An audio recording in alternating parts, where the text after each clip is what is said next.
सभी लोगों को प्यार भरा नमस्कार। इस वीडियो में हम लोग वीरः वीरेण पूज्यते का जो अभ्यास प्रश्न का शेष भाग का मतलब जो अनुवाद है, संस्कृत में अनुवाद करना है और व्याकरणात्मक प्रश्न है, इसका अध्ययन हम लोग करेंगे। तो आइए सीधे हम लोग आते हैं अपने टॉपिक पे। अनुवाद देखिए संस्कृत में, ये जो पहला अनुवाद है क, यवन सेनापति बंदी पुरुराज को लाता है। तो इसको लिखिए यवन सेनापति, यवन सेनापति बंदिनम वंदिनम पुरुराजम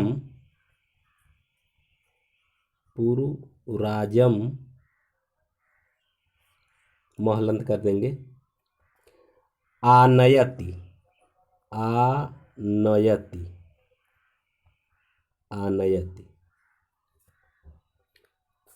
ऐसे त पर छोटी की मात्रा होगा। यवन सेनापति वंदिनम पुरुराजम आनयति। ख देखिए, वीर भाव ही वीरता है, वीरता होती है।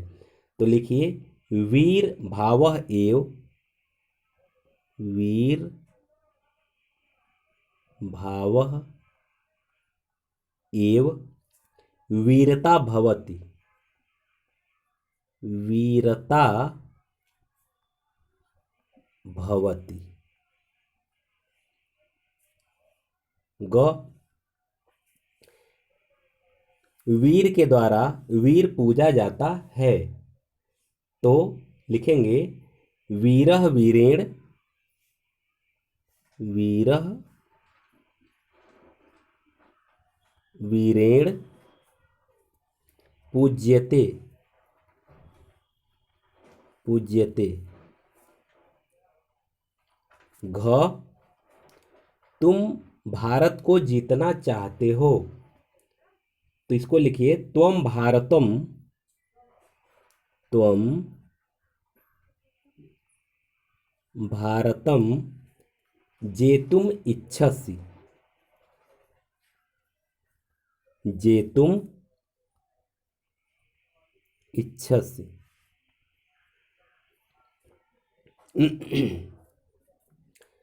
इसके बाद अंग देखिए, यह हमारा आंतरिक विषय है। तो इसको लिखिए एषः अस्माकं, अस्माकं आंतरिकः विषयः, आंतरिकः विषयः। ये आगे हलंत कर देंगे विषयः। च, सागर के उत्तर में भारतवर्ष है। तो लिखिए समुद्रस्य उत्तरे, समुद्रस्य उत्तरे भारतवर्षम अस्ति, भारतवर्षम अस्ति। वर्षम ऊपर आसमानी रो के नीचे बीच में बिंदी कर देंगे तो वर्षम हो जाएगा अस्ति। छ देखिए, भारत विजय क्या मेरे लिए दुष्कर है। तो लिखिए किम में, किम में भारत विजय दुष्करः, भारत विजयः दुष्करः। भारत और विजय के बीच में डैश कर देंगे दुष्करः। ये इसका अनुवाद हुआ। अब आइए व्याकरणात्मक प्रश्न को देख लेते हैं। पहला प्रश्न है राष्ट्रद्रोह हिमाद्री विश्व विजय में समास विग्रह कर समास का नाम लिखिए। तो इसको देख लीजिए। पहला है राष्ट्रद्रोह, तो राष्ट्रद्रोह का जो समास विग्रह होगा राष्ट्रस्य द्रोह, इसको ऐसे लिखिए, राष्ट्रस्य द्रोह, और ये तत्पुरुष समास हो जाएगा, तत्पुरुष। हिमाद्री, हिमाद्री का समास विग्रह होगा हिमस्य आद्री, हिमस्य आद्री, यह भी तत्पुरुष समास ही होगा।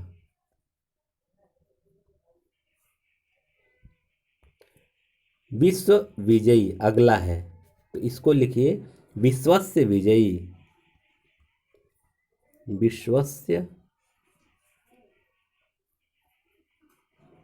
विजयी, और ये भी तत्पुरुष समास ही होगा। दूसरा है महोत्सव चास्य द्रोहाच वीरो अपि में संधि विच्छेद कीजिए। तो देखिए महोत्सव का हो जाएगा महाधन उत्सव, महाधन उत्सव। संधि तो नहीं पूछ रहा है, लेकिन चलिए मैं संधि भी बता दे रहा हूं, ये गुण संधि हो जाएगा। ये संधि नहीं पूछ रहा है लेकिन फिर मैं बता दे रहा हूं, ये गुण संधि है। चास्य, ये हो जाएगा चौधन अस्य, ये संधि है दीर्घ संधि, दीर्घ स्वर संधि के अंतर्गत है ये। इसके बाद द्रोहाच, तो द्रोहाच हो जाएगा द्रोहा धन च, द्रोहा के बाद विसर्ग कर देंगे, द्रोहा धन च, और ये हो जाएगा विसर्ग संधि, ये विसर्ग संधि हो जाएगा। वीरो अपि, तो इसको लिखिए वीरः धन अपि, ये भी आपका विसर्ग संधि ही होगा, विसर्ग संधि।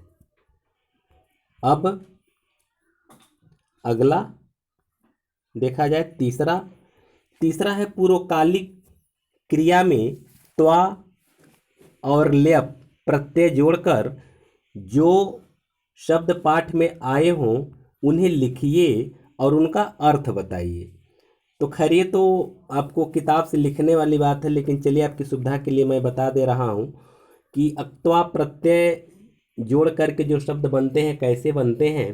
तो आपके बुक में जो दिया हुआ है गृहीत्वा, एक जगह दिया है गृहीत्वा, इसमें जो है ये वही आधा क त्वा, एक अक्त्वा प्रत्यय जो है किसमें है, इसका अर्थ होता है माने ग्रहण करके या पकड़ करके।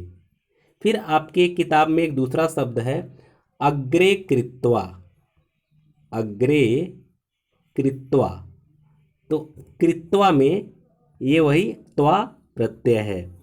तो अग्रे कृत्वा माने आगे करके, माने अक्त्वा प्रत्यय जब जुड़ता है तो उसका करके होता है, माने ये करके माने कर के अर्थ में उसका लिया जाता है। ठीक है, तो अग्रे कृत्वा आगे करके। इस तरह से आपकी किताब में तो ये लगभग दो ही शब्द हैं, लेकिन ऐसे और भी शब्द जैसे पठित्वा, हसित्वा, जित्वा, ये अलग से शब्द हो सकते हैं।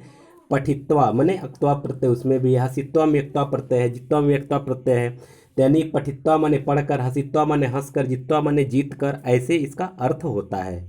ठीक है, अब आगे आइए मैं बताता हूँ आपको ल्यप, ल्यप प्रत्यय कैसे जोड़ करके शब्द बनता है। तो आपके बुक में दिया है विभज्य, विभज्य माने विभाजित करके, इसमें जो है कि ल्यप प्रत्यय इसमें है। तो इसमें होता क्या है कि जब ये प्रत्यय जब जुड़ता है शब्द में तो कुछ नियम, ये तो थोड़ा सा डिटेल में जब आप जाएंगे तब इसका अर्थ समझेंगे, लेकिन मैं स्टार्ट में बता रहा हूँ कि नियम के अनुसार ये ल और ये प दोनों समाप्त हो जाता है, केवल य बच जाता है, तो वही इसके अंत में य बचा रहता है।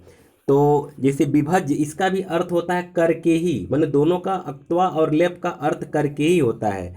तो इस तरह से चूँकि पूर्वकालिक क्रिया है, इसलिए इसको मतलब कुछ नियम के अनुसार जब व्याकरण में जब आप चलेंगे तब उसको आप यहाँ समझ पाएंगे, क्योंकि यहाँ वीडियो काफ़ी लंबा हो जाएगा। तो इतना जानिए कि मतलब ल और प दोनों खत्म हो जाता है और य बचता है। तो इस तरह से आपका ये हो जाएगा इसका अर्थ, विभज्य माने विभाजित करके। विचिन्त्य, विचिन्त्य मन होता है विचार करके, विचिन्त्य।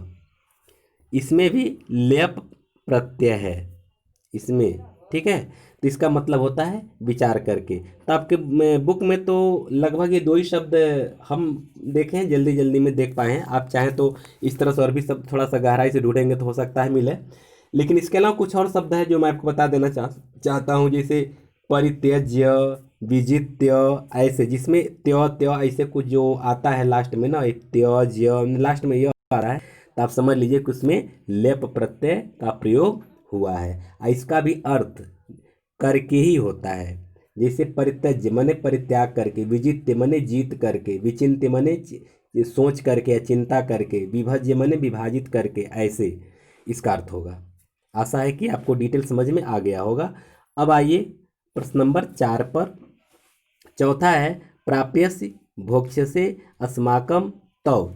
इन क्रियापदों और शब्दों में क्रमशः पुरुष वचन लकार और विभक्ति लिखना है। तो अब देखिए, इसको कॉलम बना लीजिए। प्राप्स्यसि, प्राप्स्यसि पहले शब्द लिखेंगे, इसके बाद जो पूछ रहा है आपका पुरुष, तो ये पुरुष हो जाएगा मध्यम पुरुष, ये हो जाएगा मध्यम पुरुष। और क्या पूछ रहा है, वचन पूछ रहा है, तो वचन है एक वचन, एक वचन।